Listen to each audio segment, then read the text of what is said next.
கல்விக்காக எப்பவுமே நம்ம முன்னாடி நிற்கணும். சொல்லுவாங்க, சச்சின் டெண்டுல்கர் படித்தாரா, இளையராஜா படித்தாரா, இல்லை ரஹ்மான் படித்தாரான்னு நிறைய பேர் சொல்லுவாங்க. நம்பாதீங்க, அப்படி ஜெயித்தவங்க 100 பேர் தான்.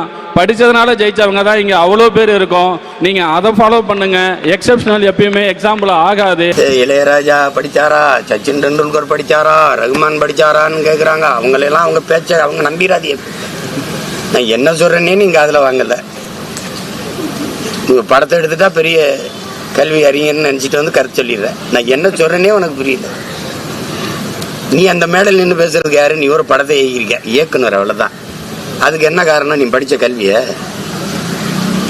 என்ன எது காரணம்? தனித்திறன் ஆற்றலை வளர்த்துக்கிறணும். என்ன சொல்றேன்னு தெரியல, முழு பேச்சையும் கேட்கறது இல்லை. ஏதோ கேட்டு ஒரு காரத்தை சொல்லி கைதட்டு வாங்கிடணும். சரி, முதலமைச்சரும் துணை முதலமைச்சரும் வாங்கின கல்வி தகுதி என்ன?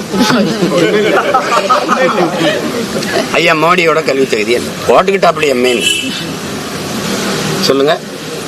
தம்பி உதயநிதியே பேசுறாப்புல, என்னோட வகுப்பு தொடர படிச்சாப்புல, வக்கீல் ஆயிட்டாப்புலன்னு. படிச்சு வக்கீல் ஆயிட்டா, படிக்காம நான் டிப்டி சீஃப் மினிஸ்டர் ஆயிட்டேன், துணை முதல்வர் ஆயிட்டேன்.